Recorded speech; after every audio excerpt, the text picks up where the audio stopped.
So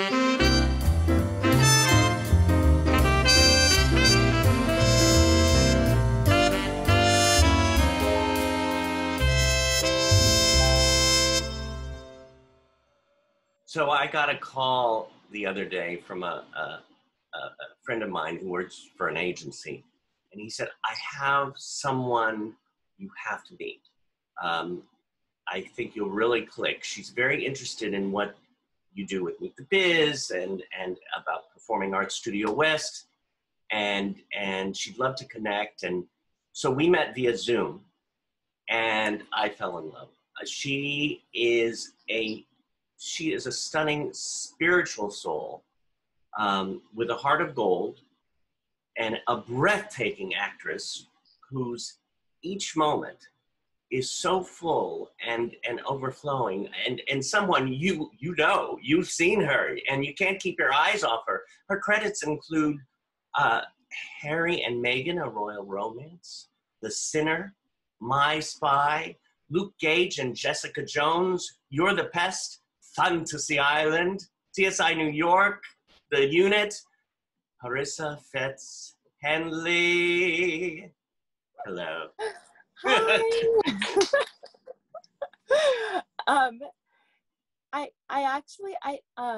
It's Parisa, but I'm so sorry. And it was so wonderful. Oh my God. And that was one of the things I was going to ask beforehand, because one time I did this before where I said the name wrong and I got so embarrassed. You shouldn't be with me anyway. Well, Well, well, that's how I felt meeting you the first time. I just all of a sudden it was like, hello. Don't we know each other from a past life or something? I know and that happens. That sometimes, because my name actually it's an unusual name, and so it's often people will say it in different ways, and I have people in my life who I've actually known who started out saying Parisa and then moved to Parisa because so many people will say that to them. So like, I'm fine with it. To me, I'm like, hey, if it's the sentiment, like it's how it's said that really matters. But then I always want to correct people right away so that they don't feel bad that they've done it. Because I always want to say people's names correctly, and I don't always say their names correctly. So, Well, thank you for that. And thank you for that. Parisa.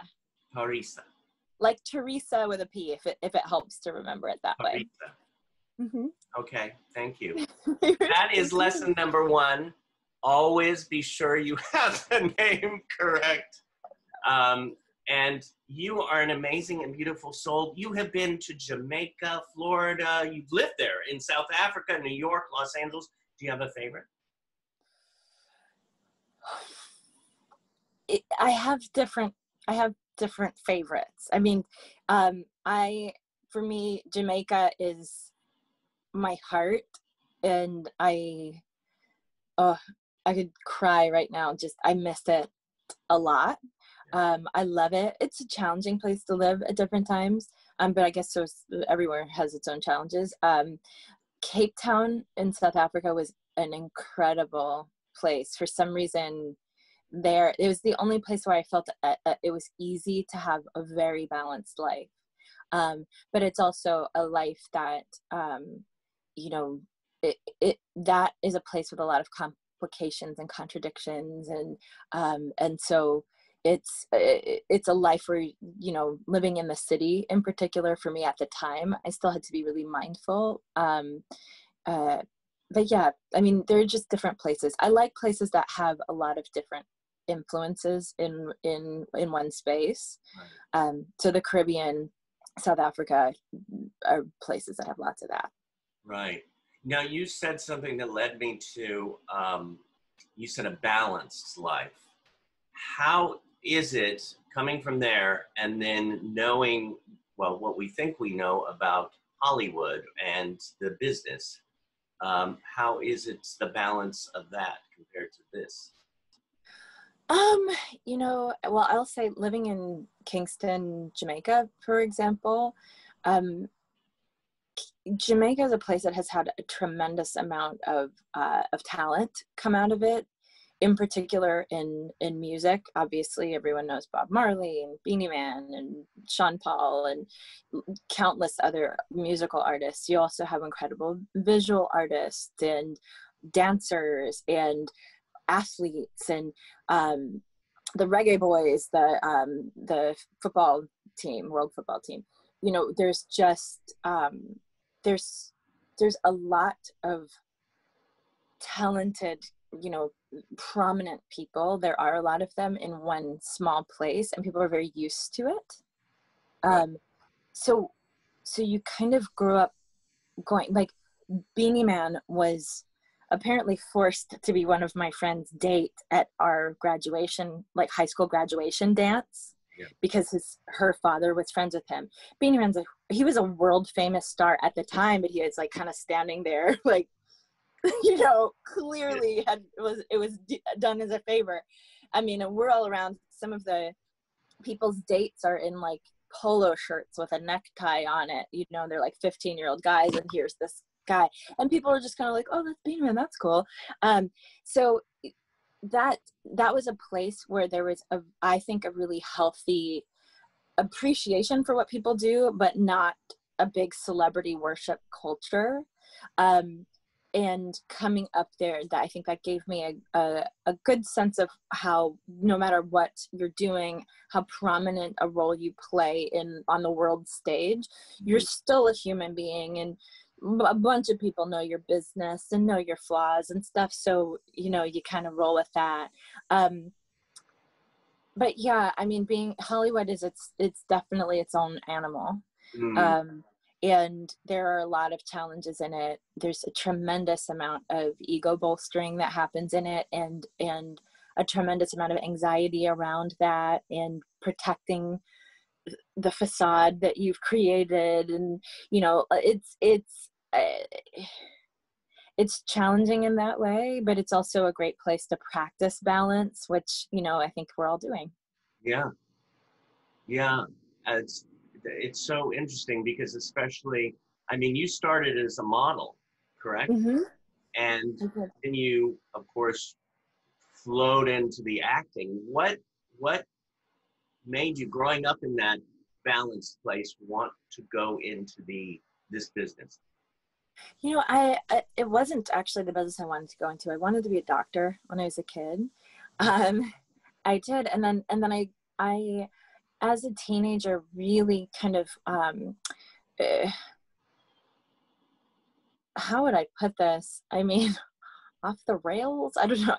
I struggled a lot in high school with how I felt about myself.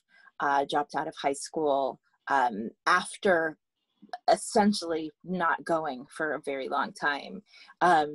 Officially dropped out multiple times. You know, and ran with a rough crowd, and really just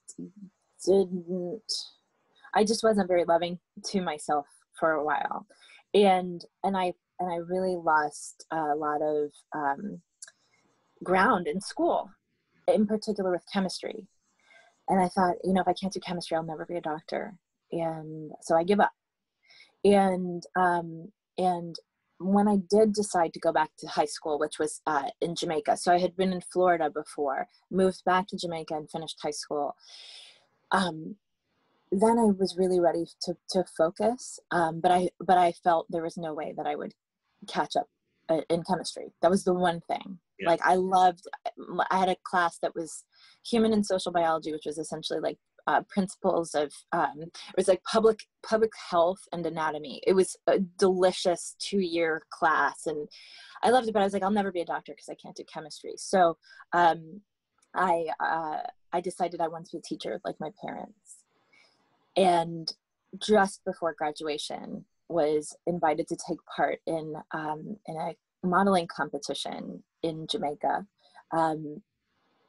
And I thought, well, this could be a cool opportunity. And one of my best friends was doing it. So, or actually she was a friend who became my best friend through the process. And so we did it together and had an amazing time. And I won a a modeling contract and a trip to Europe and New York, and so I said I'll give this a few years. If it works, great. If not, I'll just go back to school, and it kept working. Yeah, Thanks it for wasn't. us. Thanks for you and for us, because you just have I watched one of your films last night, and every moment you're just like, you know what I'm talking about? You're just, I mean, you're just so there. I'm trying. I'm really trying. I being present as an actor is really important to me, and I love it when I see other artists do that. So I'm trying, and it's a constant practice, because I mean, it's hard to be present in real life. So it's not necessarily easy when you're saying someone else's words and you're in front of cameras and stuff. But I do find that this industry and this art form it really invites you to keep checking into yourself and keep accepting yourself, like keep practicing that, which I think is the reason why a lot of people who struggle with presence or struggle with self-acceptance are drawn to it. There's this kind of stereotype that actors are like all about me, it's all about me and the surface and stuff, but I think what happens is that's the veneer that's over a lot of either personal struggle or personal just investigation. Yeah. And that's the protective shell that hopefully, like, you know, you keep going through your life, and little by little you chip away at that, or let it you know, hopefully dissipate, hopefully permanently. I'm sure, like, it's like everything in life, you kind of got to keep polishing the mirror of yourself. Gets dusty.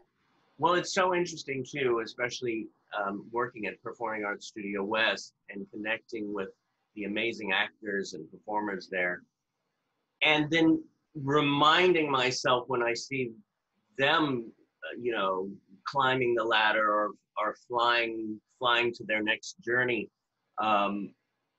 in their creation, if that makes sense.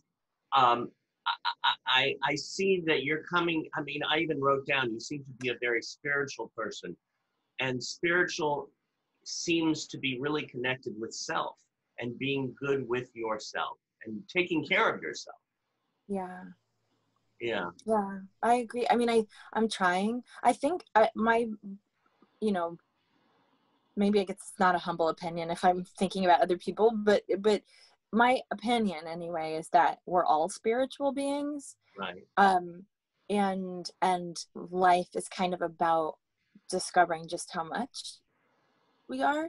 Right. You know, because I mean, even we're born into this world like fresh and juicy usually, and then we expand and expand and expand, and then we like literally start to wither away until we go. But as our bodies wither away, our inner self continues to grow, and I feel like that's the part of us that is eternal, and just continues to develop as the body kind of goes away. And so I do think that it's a process. Like, I think our spirit is our true self, our soul is our true self, but that the bodies we're born into, the temperaments that we develop, the experiences that we have in life are about our, they're all there for our spirit's education. Yeah. So whether our failures, our successes, which are both perceptions anyway, because I mean, I don't know, for myself, some of the best things in my life have come from some of the very, very worst things. Like, that's just the way that life kind of works on you. And so I'm trying to be a spiritual person. I'm trying to acknowledge it more in my own life.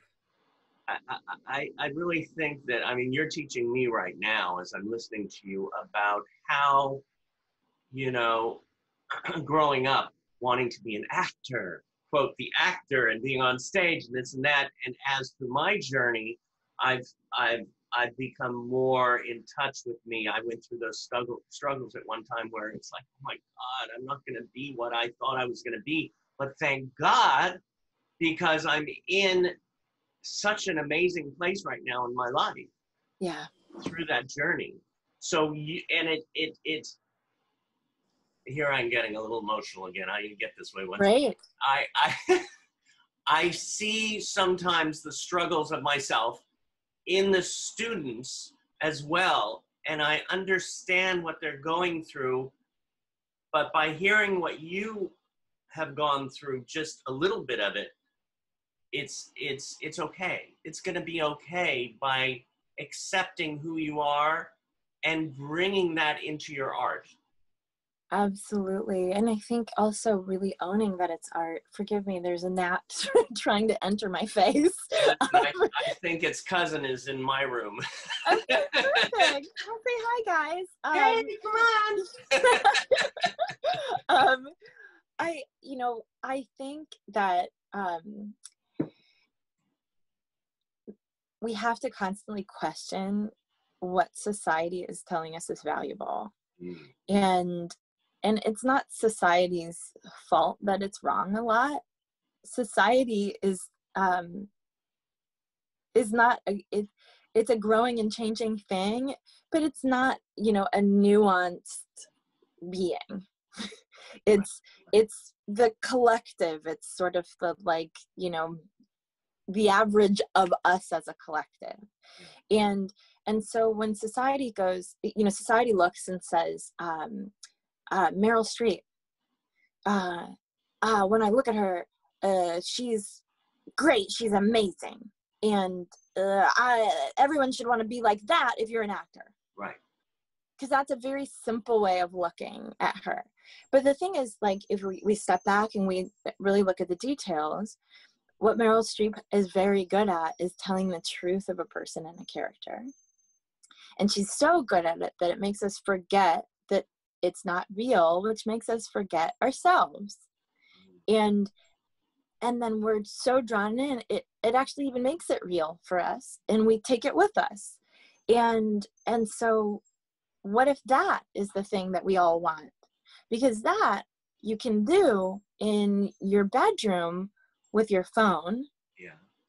That you can do in front of one or two people in a life-changing performance in an almost empty theater. Yeah. That is you giving yourself the designation artist. Now, sorry. I was just going to say, Meryl Streep is an artist, and that's why we're drawn to her, because she's true to her art. The kind of average of us that's not nuanced, and, we have our opportunity as individuals to really look at it. The average of us says, she's the greatest, be famous. Yeah. But when we stop and really look at what she's doing, being truthful, being an artist is something every single person can do, and can have that kind of impact even on a one-on-one basis. Right. Now, how do you, as an artist, come when you play these wonderful roles, whether it's Reba Connors or Meghan Markle or in so many of the roles you played, how do you come from that true place?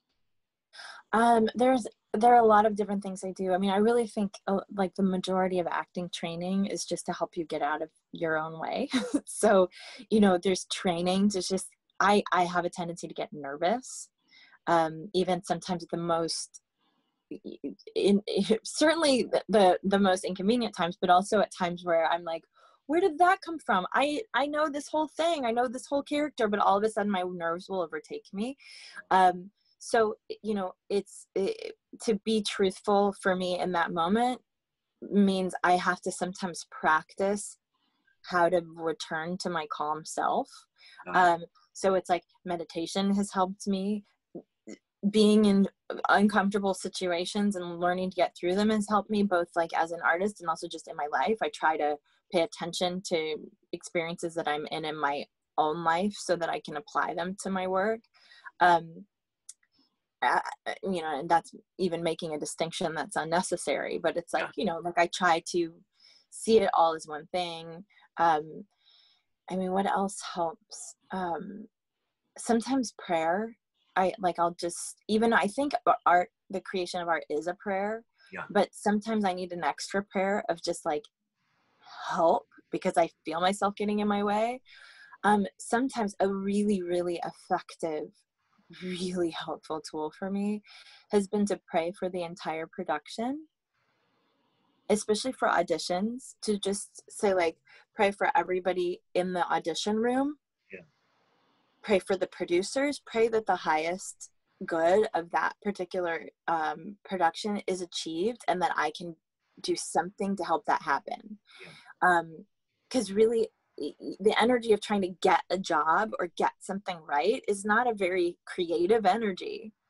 That's so interesting you said that, because we had the head of the CSA on yesterday, Mm-hmm. and he said the same thing, in the sense of, don't come in wanting and needing the job. Come in like, hey, let's work together. Let's Yes. create. That's the thing, because the job is all of it. Yeah. Like, one of the things that breaks my heart is when people say to me, well, I want to be an actor, but I'm not an actor. I haven't acted in so long. You know, and I'm like, no. Once you're an artist, you're an artist. The paycheck, that's the business affairs division. That's their business. And it's the business of the bank. But you in between, like, your job, I'm an actor when I'm sitting and watching nature. I'm an actor when I'm people watching, especially when I'm people watching. I'm an actor when I'm experiencing my own emotions and paying attention to it. Like, I'm an actor. That's what I do. I create. I'm an artist. Like, if it's not going to come out for me on screen, it's going to come out for me in my writing. Like, I have to honor myself as an instrument. And that is the thing that I think we all really can benefit from. And then when you're in an audition space or something, the ideal, which I still have to practice all the time, but the ideal is to go in there and be like, hi, I'm an artist. I've prepared this for you. This is my take on Jane. You know, this is my take on Tamara. This is my take on Stephen. This is, you know, like, and here you go. Thanks for letting me do my job. The end. And then if they say, you know what, we don't just want you to do that job. We want you to do the job of doing that for the director. Oh, okay. Let me go in and do. So this is what I've prepared. And these are some of the tweaks I made since the last time I did this. What do you think? You like that? Oh, good. My job is done. The next job is, oh, you want me to come and do this for an audience? Yeah. Okay. New job. Like, trying to see it that way, I think, is really helpful. And when I sink into that, it helps me a lot, but I forget it all the time. Yeah. I have much more like habit built around being like, am I okay? You still go Can there. I pay my rent? Like, Oh my God. So because I have so much more practice in that, I have to continue to really work against it. Right. I was taking you in when you were saying all this, and all of a sudden I saw, see, there's her teacher, there's her doctor. You have those in your system, in your soul, so to say, that I could see you're such a healer and such a teacher in everything you do. Thanks. Yeah. Hey, what a beautiful thing to say. Thank you. I appreciate that. Thank I you. received that. Oh. I received that. This is one of the biggest lessons I've learned in my individual life, like just as a human. I learned this from my dear friend Heather Matarazzo. She's an incredible actor. Oh, she's incredible. She's like the youngest Spirit Award winner ever. And she's been in a ton of things. Welcome to the Dollhouse. Yes. That was her, like, that I think is what she won the Spirit Award for, but she's been in a bunch of different things. And a lot of people know her from the Princess Diaries movies. But she's an incredibly spiritual person. And when I first met her, before I knew that we were going to be, you know, the dearest of friends and sisters, I remember her saying, she received a compliment and she said, I received that. And I was like, oh, whoa. Because I think it was, I can't remember if I'd given her the compliment, I might have. Right. But I felt the sense of, like, the movement of kindness moving into her. Yeah. And I think like, and it's such a yummy feeling. It's like, well, yummy. It's like if you make a meal and someone's like, yum, thanks. Yeah. And so often we're taught that like it's conceited to receive a compliment, for example, as if the other person meant to send it just to your ego and not to your heart. Right. And so what we do is we go, oh, no, thank you. You know, I'm not that. You're that.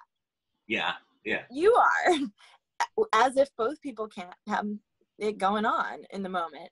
And so like, she taught me to receive that. And I've been thinking about that a lot because it's very, very easy to remember criticism for me, and much more difficult to receive praise. And I'll see praise and I'm like, oh, I love that. That's great. But it's the one person who's like, don't quit your day job, that I'm like, right. 2 weeks ago, someone said, don't quit your day job. Ow. like literally, I remember this. I deleted it from my Instagram. It's because I was dancing. I was dancing on my Instagram, and sorry. And that's great. It's like, it's joyful. It brings others joy to see you. Yes. Joy. And like my post was about joy, and like, and I was taking a dance class. I wasn't like, this is a routine that I've practiced. I was just like, this is about moving. And the person like, don't quit your day job. Like, I've had many mental conversations with this person in the last few weeks. The thing is, it's very easy to receive that stuff. As you can tell, I still remember it. I have to practice receiving good stuff too. I know people will say like, don't believe the compliments because then you have to believe the insults. I'm going to believe the insults anyway. So I might as well receive when someone who means well says something to me, not just for me, but because they've created a gift. Yeah. And I don't want to be I disagree with you. Like, you know? Yeah. Mm-hmm. And, you know, I've learned too, you know, as the years go on, to go through it, accept what they're saying, but then, okay, and learn from it and move on and know who I am, my core.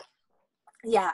And I think this is the thing when you have friendships with people who know who you are, when they tell you who you are in the affirmative, you got to store that. Because it's like when you create, I think, real, true, solid relationships with people, they kind of carry a little copy of you with themselves. And when you forget who you are, you can kind of go like, do you have that copy? And they can be like, yeah, remember? You're kind. You're better than this thing. You're creative. You're smart. You know, you need those people that you can kind of store copies of yourself with, which is why it's so important to be friends with people who also can receive you at your best. I can also tell you, boy, you're really not doing so well today, or you were really unkind or something. And you can trust them because they're holding like the true image of you with them. And really, there's almost no human in the world whose bad qualities outweigh their good. So, you know, if you're getting more negative feedback from a friend than positive, they're not probably your friend, or they are, but they're struggling with something that's causing them to project a lot of things onto you. So I feel like as an artist, it's really, really important that our relationships reflect our goodness back to us, because our society really, really has a tendency to knock us down, Right. From outside and within, because we internalize the way that the society works. Yeah. God, you know, I added another job for you beside teacher. Okay. And tell me, and tell all the casting directors. A therapist. I was feeling, okay, I've had my therapy today. That makes me so happy, because I would say like a good chunk of my income goes to that. So I'm glad it's paying off, you know. Oh my God. I tell you, it's good to have a good therapist. Or 10, you know. Yeah, right. I mean, I've had a few that were like, but as I look back, but I know, anyway, enough of my therapy. God, I could spend hours with you. I mean, I have all these questions about your different roles, and I can answer faster. I know, no, I love this because we're flowing with it, and you know, whatever time we have today, we have, and it's coming. It's such a learning, and it's coming from the heart and learning and the mind. You know, I'm going to jump back when you were talking about Meryl Streep, and you know, I know, right? Just and the name. I'm like, oh, yeah. Streep, you know, those one Streep, Streisand, you know, Garland, you know. Anyway, and we are brought into Hollywood a lot of those times. When I first came to Hollywood or LA, that first year I was like, still like, who's that? So, and I luckily got my mail at a. I'm remembering embarrassing myself at one point, but that's another story. Oh, you have that? Well, you know, so I'm going to my mailbox, right? And I didn't even, this is how sensitive I am sometimes. I go to my mailbox and my heart starts going like this. I'm going, why are you doing that? And then I look up and I just see the back hair of this gorgeous woman, but I don't see her face. And I'm going, oh my God, is that her? Is that Angela Bassett? And I went, and she turned, and it was Angela Bassett. And I'm like, I'm getting, I know, I read too and I said, I just want to say thank you for what you do. And she was so sweet. She gave this amazing smile and said, thank you. And I was going, and it was one of those moments. So I thought I'd throw that out and mention to you because you mentioned Meryl Streep. I put Angela Bassett there, and I know how much you like Angela. I mean, listen, we went to the same high school. We grew up in the same little part of Florida. Yeah. Gulfport, Florida. So like I grew up in Gulfport and Kingston back and forth. And I remember seeing her yearbook, because we, you know, they have them at school, and she was so cute with her Afro puffs, and, you know, and she was in every single organization, and, you know, I'm sure she was an amazing student. I'm also pretty sure she has some sort of restraining order against me because no. I mean, maybe not in real life, but everybody who I know who's like ever worked with her, I'm like, tell her I'm obsessed. Tell her I'm obsessed with her. And then and I've tweeted at her on Twitter, and she doesn't tweet back. So I can't believe you got to talk to her. I don't know if I'm going to be okay. Oh, please. Well, okay, we've got to talk after this show because you have, I mean, here's the thing. I think she's one of the best actresses around. She is. That being said, I also picture you on that stage someday at the Oscars getting an Oscar because you are, I almost said effing. Can I say, yeah, I'll say effing brilliant. You are so amazing from the few things I've seen you in, because I know you've done so much. And just even more than that, your humanity and how you connect it with your work.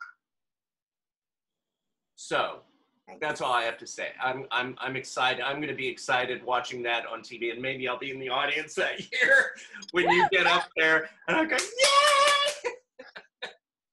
Thank you. You know, that's so lovely to hear.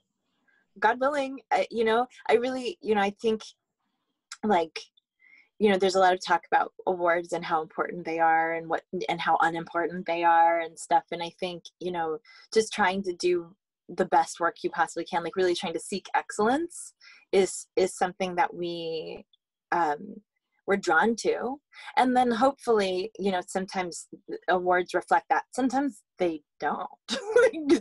Sometimes you're like, wait a minute, that person was excellent here. That person was pretty good. Why did they win a thing? Right.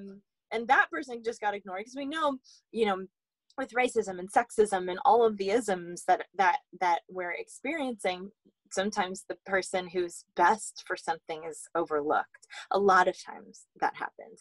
But I will hold that vision with you.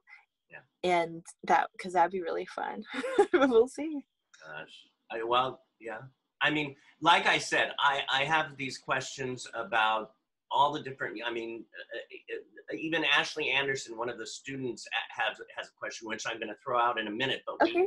who just came on was an amazing, wonderful man here, Damon Hodge. And Damon? Damon Okay. Hodge. And he is Director of Support Services at Performing Arts Studio West. And he is here today. Hi. Hi. How are you? I'm so good. How are you? I'm great. Thank you. Oh my God. Look at your background. I know. I'm hiding from the real room is like maps and kids stuff. It's like a kids learning room. So, that's what happens when you got kids. You have to give up everything for them. And my man cave is now their study area. So. Wow, that says lovely things about you as a dad. Thank you so much. I'm so happy to be talking to you. I'm such a fan. Oh, thanks. Thank well, you. I told, of course, everybody that you were going to be here, and Damien said, "What? Who?" I'm not even listening when he's talking about people, but I heard your name, and I was just like, "Oh my God, I'm gonna be there for this." Oh man. Yeah, well, no, Midnight Texas was like my show right there. Yeah, so I love Midnight Texas so much. I know. I like the weird supernatural science fiction-y stuff and weird. I mean, what are you saying? It's not. I'm not calling you weird. I'm just saying that. No, I know it was out there. I love the show. Love the show. I'm so sad that they didn't keep it going. Wow. I really loved it too, and I like anybody who's a midnighter. I'm like, I love you to your core. It was awesome. Your character was super dope. I just liked the change, the evolution that you went through from being the Miss Goody Two Shoes white lighter type, and then you just went dark, and it was just like awesome. Okay, I'm loving this. Just hearing this. I loved it too. Man, it was really fun. I would have loved to have seen more of her story, and me too. It was interesting. Her background was really, getting into her family history, and it was just really interesting. I was hoping that, because she was starting to come out. And they cut me off at the knees. I was hurt. They like I always wish somebody would like petition for making a movie or a new one more season. I just knew that you guys would have gotten Netflixed. That's what I call it when people get picked up by, and it just becomes better when it goes to Netflix because you don't have the FCC and things like that. Where you can say what you really mean and not have to code it for a prime time. But and then it was funny, after that show, I started seeing other things, and one night The Sorcerer's Apprentice was on. Oh shoot! Yeah, and I was like, wait a minute, that's her. So yeah, you're awesome. Yeah. Yeah. Thanks so much. And I heard that you sought us out, and it wasn't the other way around, which was really, really, really dope because we always try to get people in the industry, to come to the studio and just kind of check us out and just see what we're doing. Most people, well, everybody that comes to the studio, once they see it and everything that we're doing, and especially with what we have, they immediately want to be a part of it in some way. And you being very proactive is awesome because we need more voices in the industry to help us get our performers with disabilities out there, and we really appreciate you for that. Yeah. Well, I really appreciate you for what you're doing. I mean, the thing is, in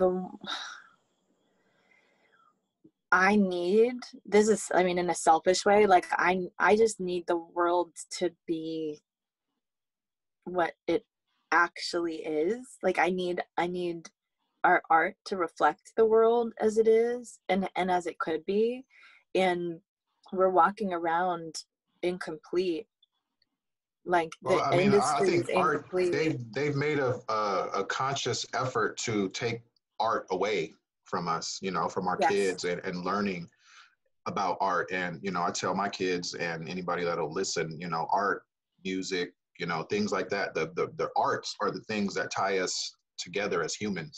You know, no matter where you are, no matter what your financial status is, no matter what your religious belief is, you know, we all sit down and watch movies and television. We all listen to music. We all dance, you know, to everything. And those are the things that tie us together as human beings. And we've gotten away from that, you know. We And have. for our particular population, who was already, you know, looked at as outcasts, it's even harder, you know, to bridge that gap, you know. But you know, when people like yourself who care about humans, you know, step forward, it it doesn't fall on deaf ears, and we really, really, really appreciate it. And we're always looking for people in the industry. It doesn't matter if you're in front of the camera, behind the camera, on the side of the camera, you know, everybody has a story to tell, and our guys, you know, they want to hear it, you know, because they want to be a part of it in some way. Well, I'm very honored to just to be here and be able to get to know the organization and hopefully more of the participants, because I mean, there are priceless stories that they have within themselves that are missing they're just missing. Yeah. And because of the short-sightedness of our industry, the decision makers in our industry, and you know, and really related to the, you know, the issues around what holds us back as a nation and as a world. We don't understand the value of human life, and we don't understand really what it means to be human and the fullness of it. And so we have this very narrow idea of what able looks like, Right. super narrow, and what normal looks like, and all these kinds of, like, there's a societal myth of what we are that's so incomplete and is starving everyone. And one of the things that happens in particular with, I think, with people with disabilities, we don't realize as a whole, as a society, how much people with disabilities have made life infinitely better for everyone. We're not acknowledging the contributions. We're not seeing the pricelessness of inclusion, and it's to everyone's detriment, but mostly to the people who are the most vulnerable, which right now, because they're not being valued enough, are the communities of people with disabilities. And that has to end. Like, the world that we live in is falling apart because of these kinds of attitudes, because we're desperately in need of each other, and we don't acknowledge it. And so I'm really grateful that I think a lot of people in Hollywood right now are really paying attention and trying to change things. I know, like, I recently just met with the partners at my management company who have had a real, how would I say, kind of awakening, have been consulting with their actors, in particular the actors of African descent, Black actors. And a big part of what's been discussed is how are we going to really not just not pay lip service to diversity, but really see ourselves as a group of people who are incomplete until everyone's at the table. And so, you know, my management company, Management 360, started up a group within the management company called Complete 360, which is really about making our management company reflect the world. So anyway, these are some of the things that are on my mind. So I'm really grateful that you all are doing the work that you're doing, and hopefully you'll work yourselves out of a job, because we all really need to be together, working together. And, well, you know, what I was saying before earlier about, you know, I was planning to go a certain way, and then I broke down. I said, oh my God, it's not going to happen this way. The blessing that I received is this life that I'm living with this extended family that I call family. Performing Arts Studio West, Meet the Biz, the whole community. So I think when more people open up their minds, their hearts, and their understanding that we're all here together on this blue marble, I think it will become better for everyone. I think people just need to take time to get to know people, on an individual level, instead of, taking the word or words, of leadership, everybody in leadership positions these days, they have an agenda, whether it's a personal agenda, agenda or a professional agenda. And, they're losing their humanity in the process. And I think that is the thing that has gotten us to the point that we're in now. Social media, has an agenda, for the big Facebooks and everybody has an agenda instead of just sitting down and talking to somebody. And I think that human contact is so desperately needed right now, because the world is just ugly right now. There's a lot of fighting going on, just a lot of venom, just a lot of venom being spewed out there. We have somebody who's supposed to be the leader of this country, and I haven't, he doesn't talk positively about anybody unless, they are licking his boots, and that's not cool. Well, I think you have to be open for, criticism, and that's the only way you're going to grow as a person, is to be able to take that criticism and process it and just try to be a better person. Some people just can't or won't. I have to say, we have in connection to the word beauty, we have some amazing, beautiful people here with us today from Performing Arts Studio West. Hey. Having come in right now and to meet you and to say hello. Hello. We're here. Look at all the happy people. There we are. Saying hello to... Hi. Lonzo Rod, what's up, man? What's up, Damien? How you doing, buddy? I'm starting to see faces. Hello. Ashley Lyles. Hi. Hi. Ashley. Hey, Hi. nice to meet you. Hello. Denise. Hi. Sorry, Ashley, were you saying something? Oh, I just wanted to say that you're very gorgeous. Oh my goodness, thank you, beautiful. Thank you so much. Oh my gosh. Hi. I love your role as Meghan Markle, by the way. Yes, Thank you. my mom was watching the movie. Thank you. It was so fun to do. Hi. Carly. Hi, David. Hi. Hi. Hey, Oh my God, Ashley. these beautiful faces. I'm so excited. What's up, Justin? This is our family.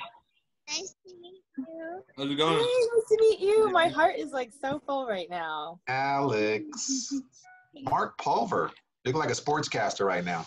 How you doing, Yes. Damien? Hi, I love David. these red glasses. Are Early. such a yes. Hi, Paris. It's like several people's glasses game is excellent. I know, right? I really gotta get put my glasses on now. They are very Now I fashion wish I had conscious. mine nearby. Mine are in the car. There you go. That's glasses. Glasses upon These glasses. are my night glasses and my day glasses. See, yeah, I got night glasses too. Hello. Hey, Matt. Hi. Well, we're all here to just say a little hello to Parisa and this is the family at Performing Arts Studio West and Meet the Biz and I think we have a new family member. Yay.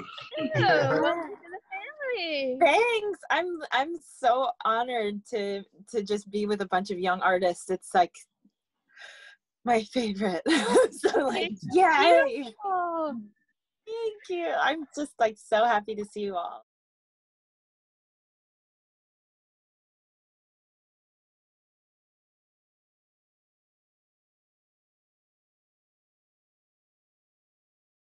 Bye.